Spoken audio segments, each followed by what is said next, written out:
it should start from Alan Peter na sana marunong siya magpakumbaba, tumanggap ng pagkatalo. Talo na siya eh. Kaso ayaw niyang tanggapin. Mahirap yun. Someone probably must talk to him. I don't know who that person is na hindi niya pwedeng tanggihan na maniniwala siya. Sa taas lang siya nakikinig eh, sabi niya. Naku. Naku, mahirap. We've never seen anything like this before in the Senate, in the old Senate, di ba? For the longest time, ang Senate party ang institusyon sa Kongreso na mas mataas ang tingin kaysa dun sa Kongreso mismo, di ba? Dati ang Congress mababa ang tingin compared to the Senate. The Senate was yung Chamber of Statesmen, di ba?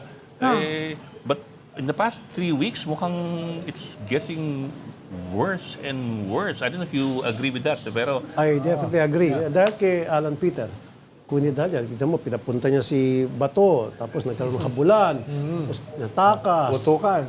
And then nagkaroon ng putukan, tapos ayun na nga, nag-boycott. So lahat itong kagulo na ito, pag sama-samahin mo yan, bumaba yung ratings ng Senado. Lagpak kami ngayon sa ratings.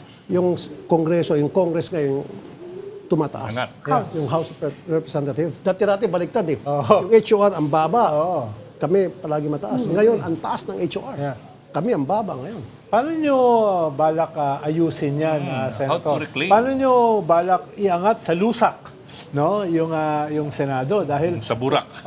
kung di yan maiangat sa burak, patuloy yan lulubog eh. Sa putik, di ba? So, napag-uusapan nyo ba yan, no? Sa bagong majority?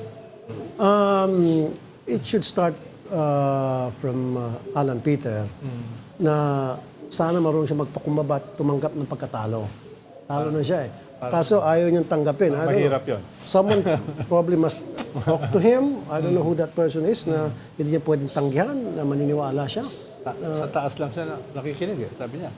Naku. Naku, mahirap yun. Kahit wala na kayong tiwala lahat sa kanya, ang mahalaga, may tiwala sa kanya ang Diyos. Sabi So niya. he's waiting for God to talk to Sabi him. niya, oo. Delikado yun. Oo. Paano? Kahit demonyo, nagpapanggap na Diyos eh. Di ba? Kaya nga may mga false prophets, di ba? May mga antichrist. Mas matindi ka pala sa akin. Si ano yun? Si Ronald yun, ha? Si Ronald po yun. Hindi, sinasabi ko lang naman yung sinabi niya. Pero I think although separate naman yung legislative sa executive, siguro yung nabanggit na natin pang-apat na beses na to, yung special session, the President should call a special session, makialam na si Presidente para matapos na ito. Matuldukan. Matuldukan na. I think the right word is matuldukan na.